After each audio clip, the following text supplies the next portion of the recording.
Boa noite. Boa noite. A Lava Jato no Rio torna réus o ex-presidente Michel Temer e o ex-ministro Moreira Franco com mais 12 pessoas. Todos acusados de desvios de dinheiro na eletronuclear. A Força-Tarefa da Lava Jato em São Paulo apresenta nova denúncia. E afirma que dinheiro de propina bancou a reforma na casa da filha de Temer. A Câmara de Vereadores do Rio abre processo de impeachment contra o prefeito Marcelo Crivella, do PRB. O INEP mantém o calendário do Enem, mesmo com a falência da gráfica que imprimia as provas. Em Israel, o presidente Jair Bolsonaro encontra empresários e visita o Museu do Holocausto. E a primeira-ministra Theresa May pede mais prazo à União Europeia para a saída dos britânicos. A partir de agora, no Jornal Nacional.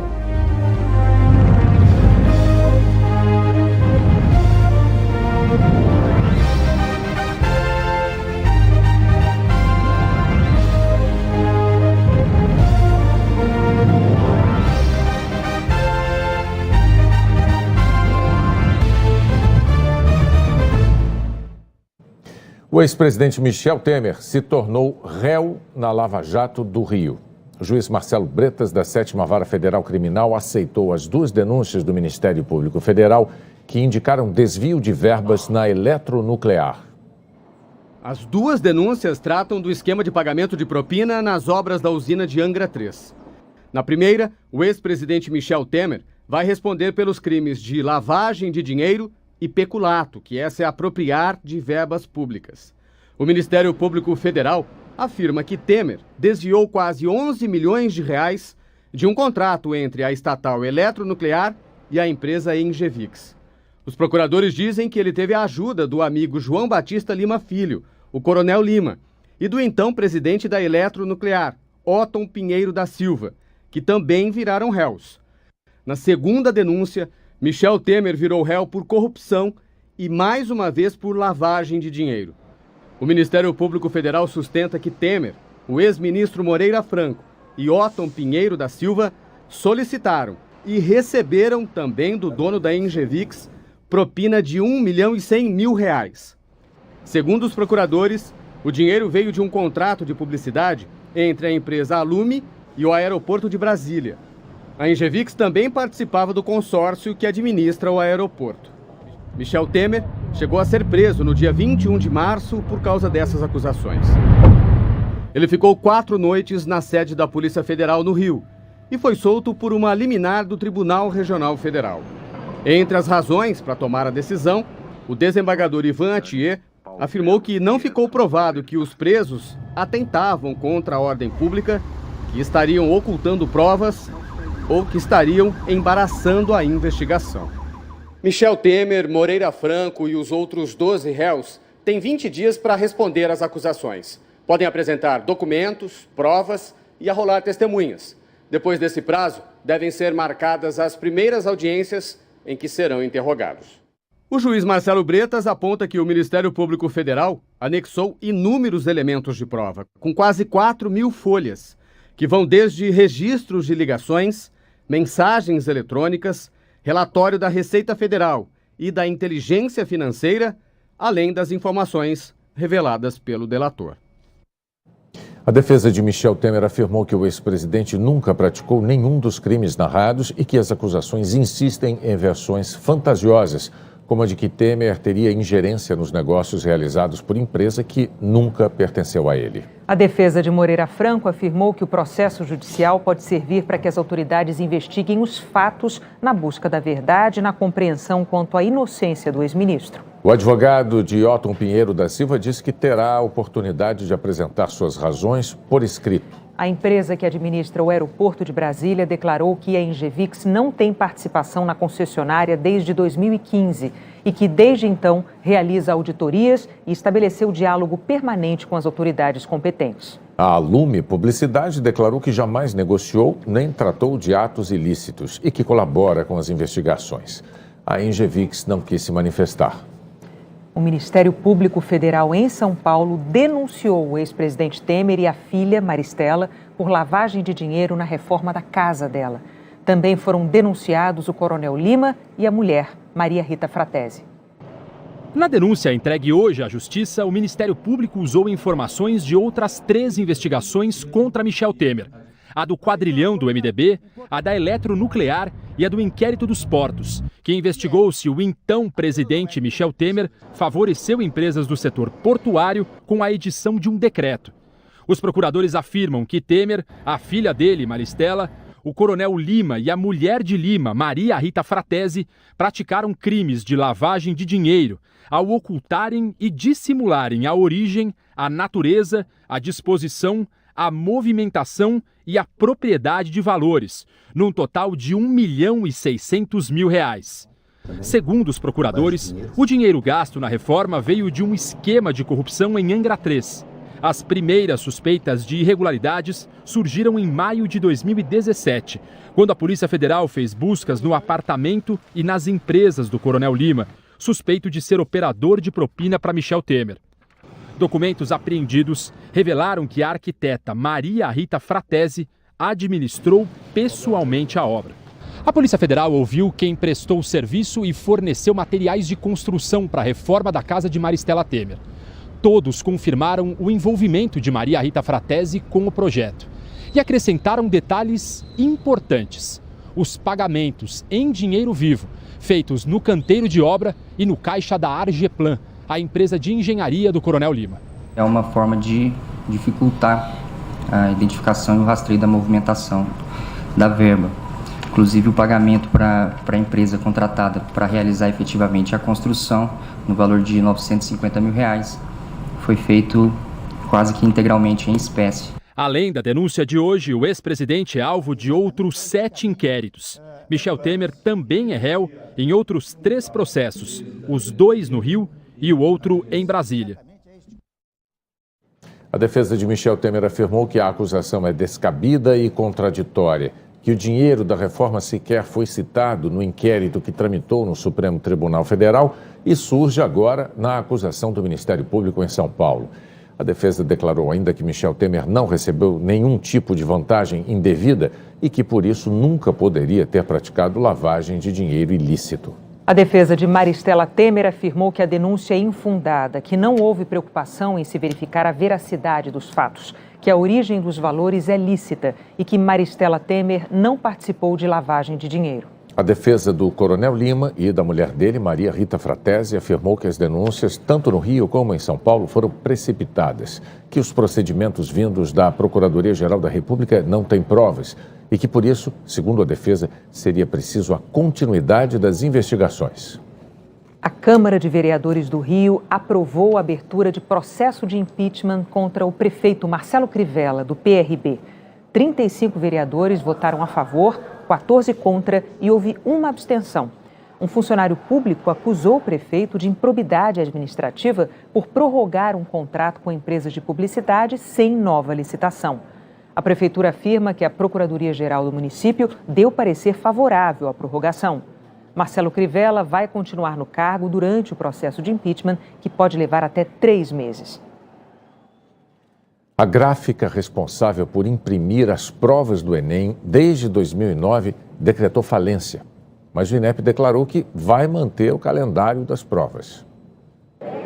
Os funcionários da gráfica protestaram e fecharam por 1h30 uma das pistas da rodovia Anhanguera, em Osasco, Grande São Paulo, em frente a uma das sedes da empresa. Na carta a funcionários, clientes e fornecedores, a gráfica R.R. Donnelly alegou que pediu falência por causa das atuais condições de mercado, difíceis especialmente no Brasil, onde houve uma grande redução de volume nos pedidos. A R.R. Donnelly é uma multinacional e há 10 anos é a responsável pela diagramação e impressão da prova do Enem. Em 2009, ela foi contratada em caráter de urgência após o roubo de provas na antiga gráfica contratada pelo governo federal. No ano seguinte, a gráfica R.R. Donnelly venceu a licitação do Enem.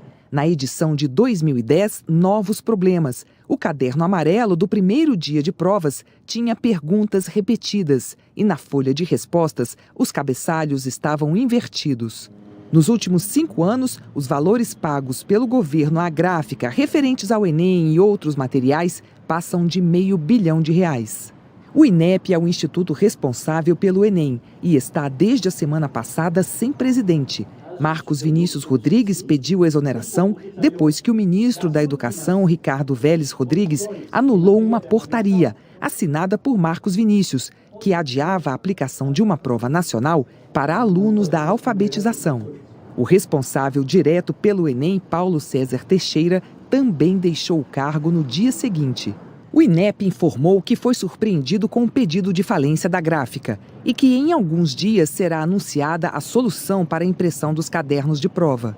O INEP disse que existem alternativas seguras sendo avaliadas e que irá manter as etapas para a aplicação do Enem 2019. O cronograma está mantido, com todas as datas transcorrendo normalmente e as provas marcadas para 3 e 10 de novembro.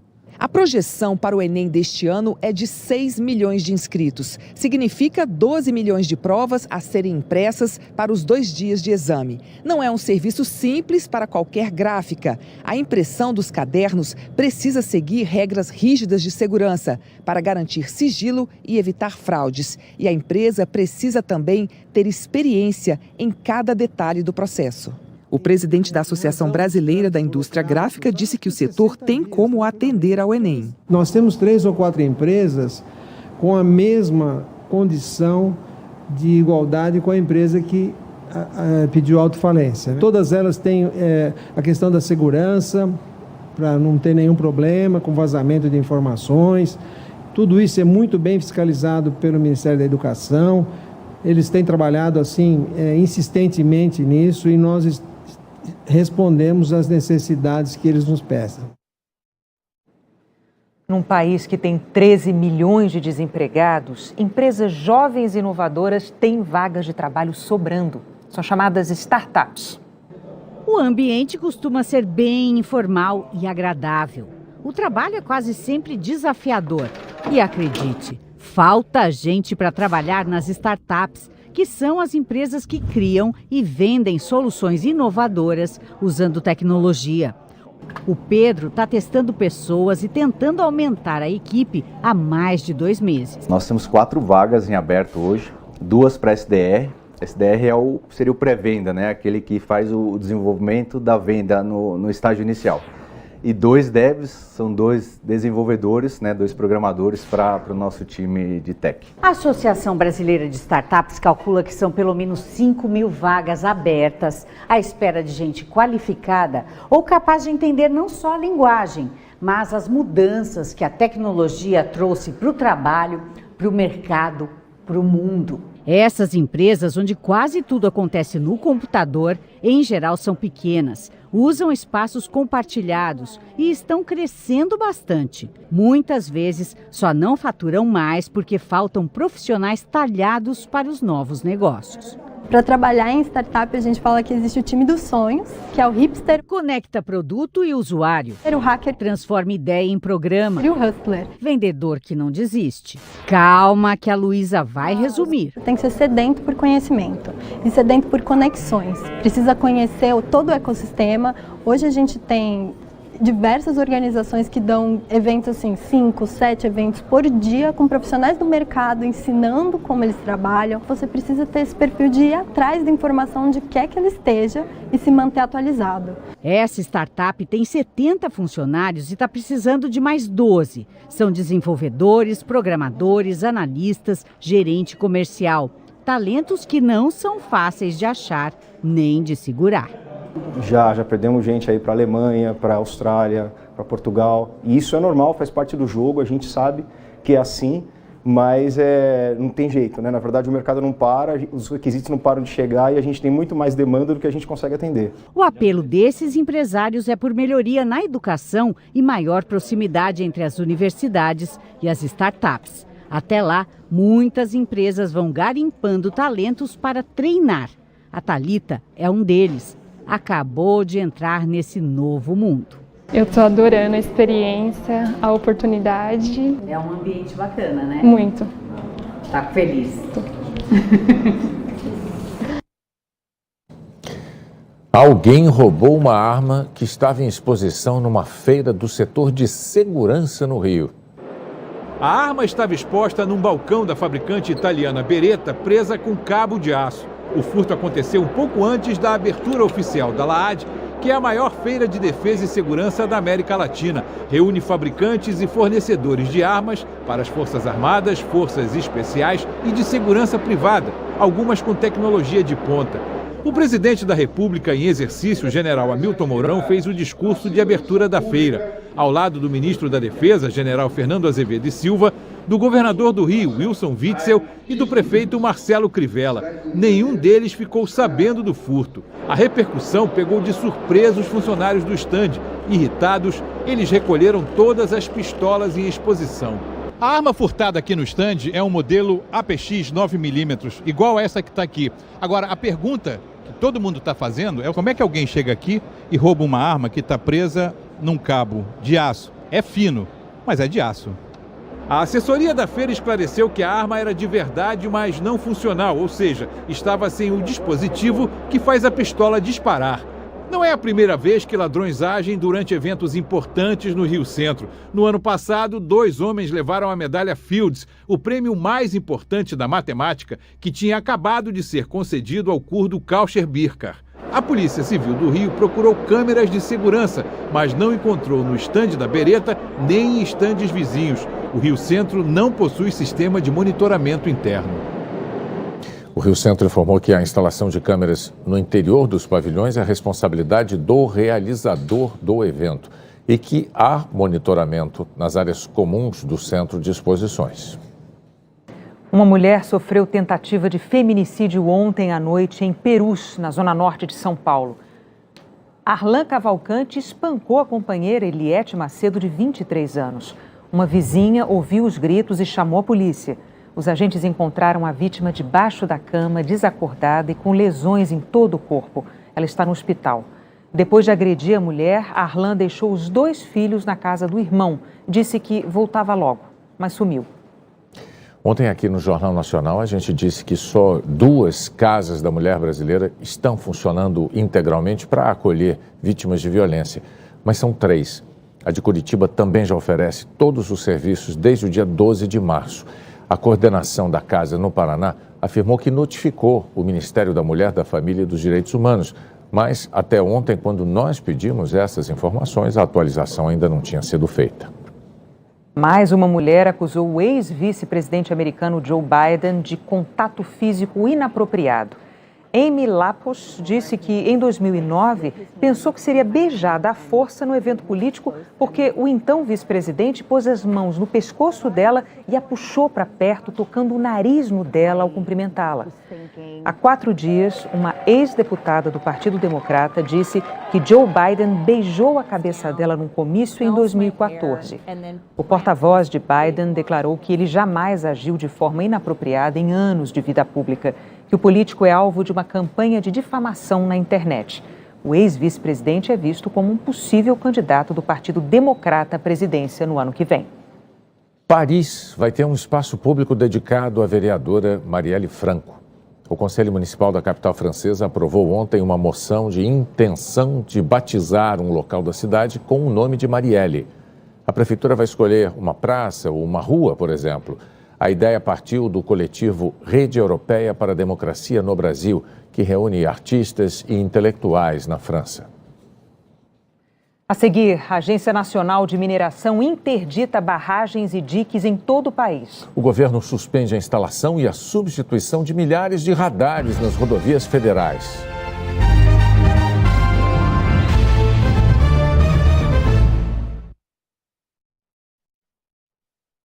Assim como a água, estamos sempre em movimento, trazendo agilidade para você resolver tudo pelo site. Acompanhando o abastecimento 24 horas por dia, promovendo melhorias constantes no saneamento e, assim, oferecendo água pronta para o consumo. Nós somos a companhia Águas de Joinville, trabalhando pelo seu bem-estar e cuidando desse bem tão precioso para a vida. Se você tem o DNA ciclista, Visa te dá garantia estendida ao comprar sua bike e seu equipamento. Se você tem o DNA alpinista, Visa te dá proteção de preço nos seus novos acessórios. Se você tem, ou melhor, se você não tem o DNA esportista, Visa também te dá late checkouts em alguns dos melhores hotéis do mundo. Visa Platinum e Visa Infinity. Cartões únicos como o seu DNA. Pague com Visa para aproveitar esses benefícios. O Condor tem a maior variedade e as melhores ofertas de ovos e chocolates para deixar a sua Páscoa ainda mais deliciosa. Leite longa-vida a partir de R$ 1,99. Ovo de Páscoa surpresa Dragões Clube Condor, R$ 45,90. Café Melita mais açúcar União por R$ 17,96. Extrato de tomate elefante Clube Condor, R$ 2,99. Sabão em pó brilhante 2 kg Clube Condor, R$ 12,98. Contra filé sem osso, R$ 21,90 o quilo. Cerveja Boêmia, R$ 2,29. Beba com moderação. Páscoa com variedade e economia é no Condor.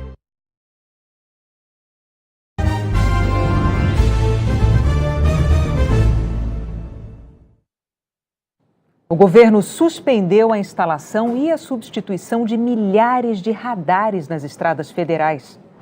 A suspensão de novos radares vale para as estradas federais administradas pelo Departamento Nacional de Infraestrutura de Transportes, o DENIT. São 66.700 quilômetros de rodovias. No fim de semana, o presidente Jair Bolsonaro determinou o imediato cancelamento da instalação de novos radares. Disse que fez isso porque sabe que a grande maioria tem o único intuito de retorno financeiro ao Estado. Em nota, o Ministério da Infraestrutura informou que, em função de determinação presidencial, a instalação de novos sensores foi suspensa até a revisão e a atualização de critérios, e que será considerada como prioritária a redução do uso do equipamento onde estes não são essenciais à segurança viária. O diretor da Agência Nacional de Transportes Terrestres defendeu os radares, mas disse que também vai reavaliar os equipamentos nas rodovias concedidas ao setor privado. Radar bem instalado é condição de sobreviver, de salvar vidas. É questão de você monitorar a rodovia. Em 10 anos, o DENIT instalou cerca de 5.000 radares nas estradas federais. Em 2018, metade das multas nessas rodovias foi por excesso de velocidade. Os radares flagraram 11 milhões de motoristas em todo o país. Na beira da estrada não é difícil encontrar motoristas que defendem os radares. É importante. Porque tem muita gente irresponsável, né? Anda além da velocidade, né? Ajuda bastante, até porque tem motoristas que são muito imprudentes, né, quanto à velocidade. Os contratos suspensos do DENIT poderiam aumentar para 8.000 o número de radares nas rodovias federais. Os equipamentos seriam colocados em novos pontos e também substituiriam parte dos existentes. O custo poderia chegar a R$ 1 bilhão em 5 anos. Mas e o custo das vidas nos milhares de acidentes todo ano? Essa especialista diz que quanto mais investimento na fiscalização eletrônica, menos mortes. Os radares, eles de fato reduzem a mortalidade no trânsito, porque eles fazem com que o usuário, infelizmente, reduza a velocidade, que na verdade não era isso que era para acontecer, era para o usuário manter a velocidade da via. Na Inglaterra, um estudo feito entre 1992 e 2016 mostrou que o uso de radares diminuiu em até 39% os acidentes e em até 68% as mortes nas estradas. Esse mestre em engenharia de transportes afirmou que é preciso unir engenharia, fiscalização e educação. Se a gente trabalhar tudo que a engenharia pode fazer pelas vias, pelas estradas, pelos veículos, a educação, o Brasil pode, como os países da Europa e mesmo os Estados Unidos, implementar uma conscientização, fazer com que as pessoas se tornem conscientes de que andar de carro não quer dizer correr. Andar de carro é usar uma tecnologia que faz com que essas pessoas possam chegar mais cedo, mais rápido, mas com segurança aos seus destinos finais. A Agência Nacional de Mineração interditou 56 barragens e diques em todo o Brasil por causa de problemas de estabilidade. Desde o rompimento da barragem da Vale em Brumadinho, agora é o pânico das sirenes que assusta os mineiros. Moradores de vários vilarejos tiveram que sair de casa depois que os níveis que medem a segurança de barragens pioraram. E quem vive numa outra área, um pouco mais distante das estruturas, está tendo que participar de simulados de emergência. Agora, a Agência Nacional de Mineração divulgou um balanço sobre a situação de barragens e diques de pelo menos 27 empresas mineradoras. A agência afirmou que as empresas donas de 39 barragens e diques no Brasil não entregaram a declaração de condição de estabilidade.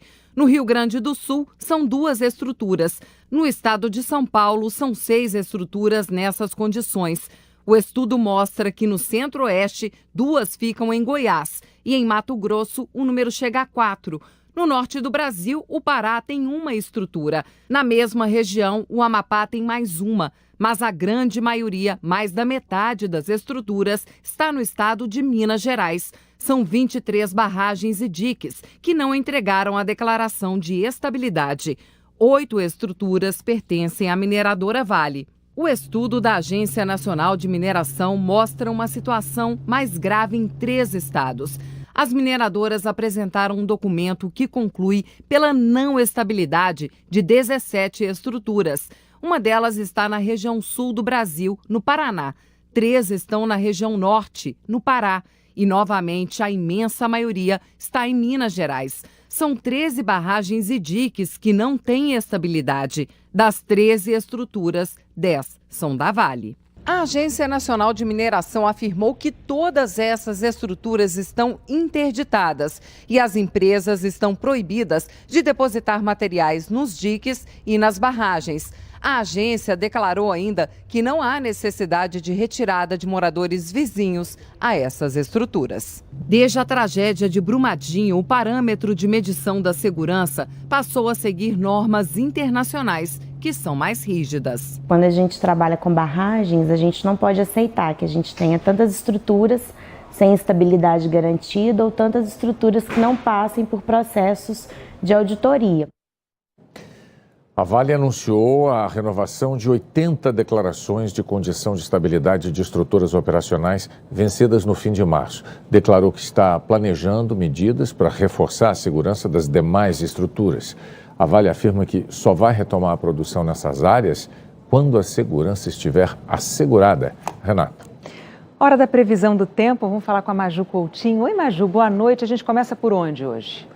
Nordeste de novo, Renata. Boa noite para você, para o Bonner e para todos. A chuva vai continuar caindo com força no Nordeste, principalmente no norte da região, onde a fábrica de nuvens carregadas, aqui a zona de convergência intertropical, continua a todo vapor e deve provocar muita chuva em Natal, Fortaleza, Teresina e lá em São Luís. No leste da região, os maiores volumes devem cair em Salvador, Maceió, no Recife e em João Pessoa. A chuva no Nordeste tem contribuído para uma melhora nos mananciais. O número de reservatórios mais vazios caiu em quase 25% em relação ao mesmo período do ano passado, mas ainda está longe do ideal. É bom a gente frisar. Ceará, Paraíba e Pernambuco concentram aí a maior parte dos reservatórios com menos de 30% da capacidade. São 538 no total e a gente tem aí 232 com volume abaixo de 30%. Renata. Só 46, né, com volume acima de 90%. Maju,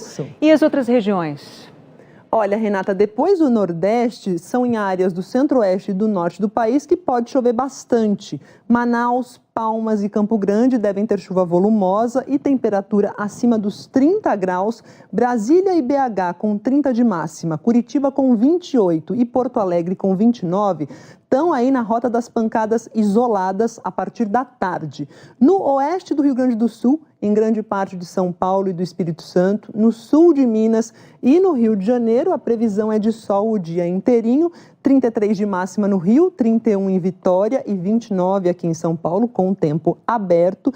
Agora, atenção que tem virada a vista aí para sul do país e parte de São Paulo. Pode ir preparando cobertor, botando para tomar um sol, porque a cor azul representa aqui o ar frio que amanhã ainda está longe do Brasil. Na quinta, uma frente fria traz o ar frio mais para perto do país, a temperatura cai, a chuva engrossa no Rio Grande do Sul. Na sexta tem mais ar frio ingressando no sul, aí no sábado esse ar frio se espalha pela região, avança para áreas de São Paulo. Domingo a temperatura já fica mais amena aqui em São Paulo. Agora é na segunda-feira que a gente vai ter o baque na capital paulista. Vai ser máxima com cara de mínima, Renata, 19 graus.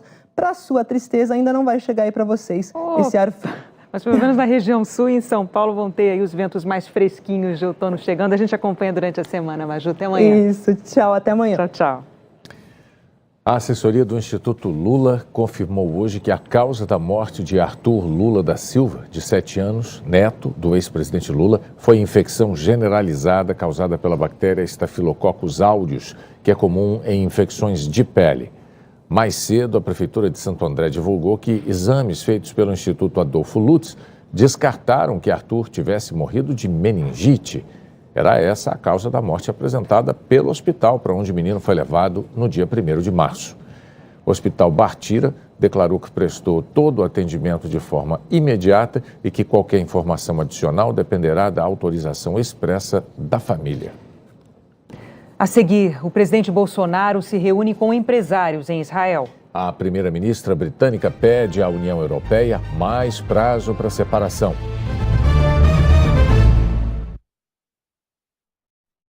Agro, a indústria riqueza do Brasil.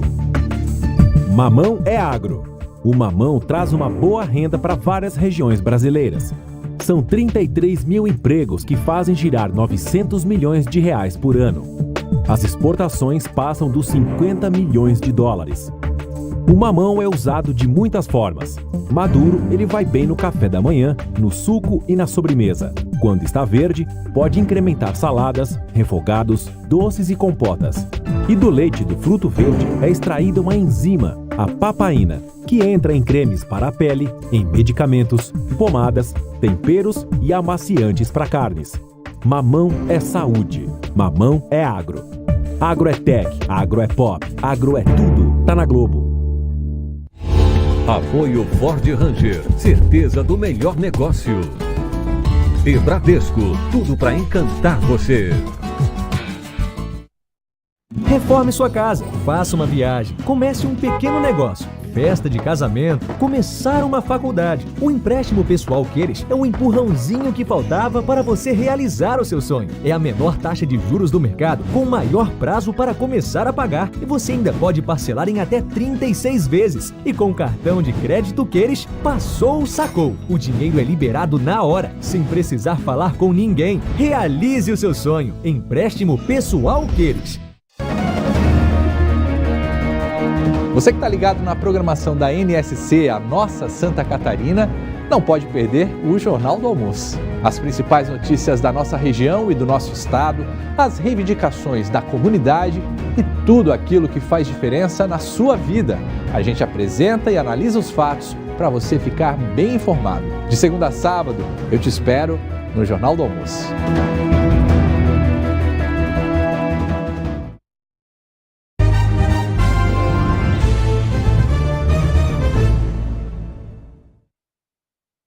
A primeira-ministra britânica anunciou hoje que vai pedir à União Europeia mais uma extensão do prazo de separação. O governo britânico mudou de tática. A primeira-ministra vai tentar escrever com o líder da oposição um novo modelo de Brexit.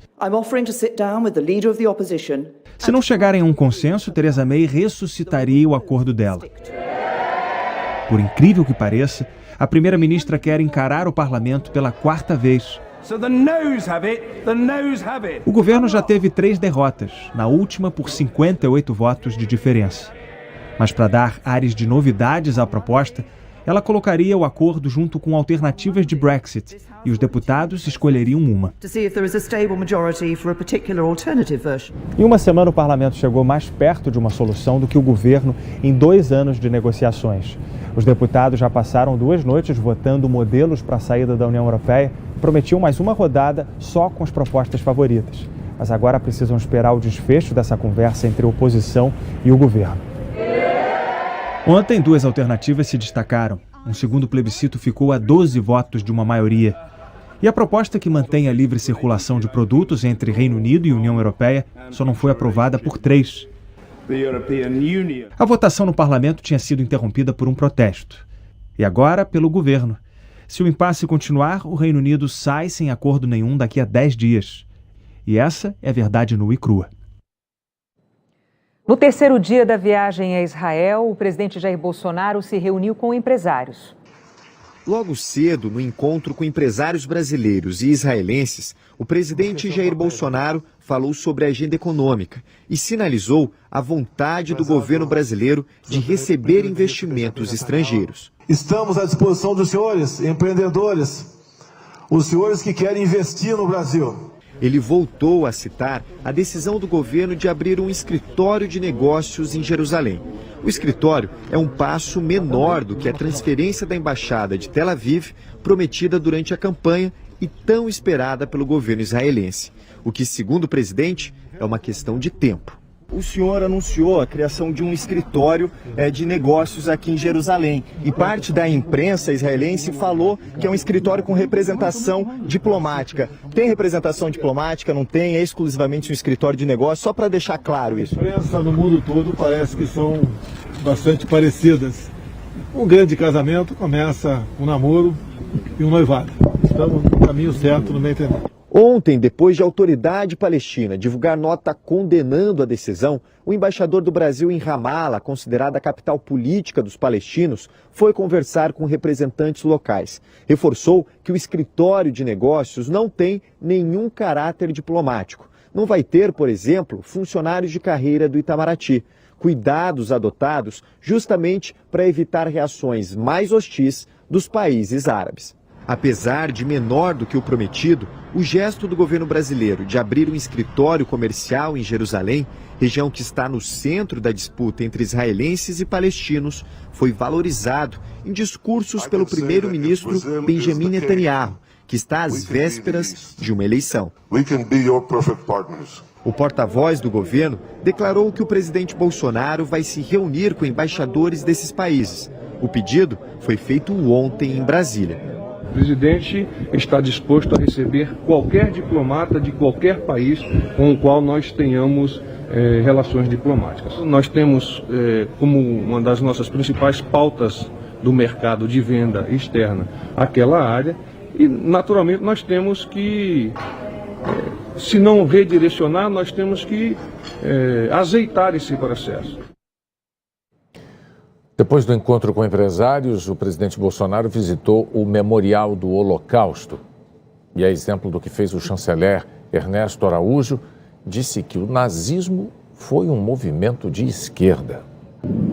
Hoje à tarde, o presidente Jair Bolsonaro visitou um museu que foi criado para que o mundo jamais se esqueça dos horrores cometidos por Adolf Hitler e os nazistas. O último compromisso público do presidente Jair Bolsonaro nessa visita a Israel foi aqui no Yad Vashem, um museu que nasceu com o objetivo de descobrir, registrar e lembrar os nomes dos 6 milhões de judeus que foram vítimas do Holocausto.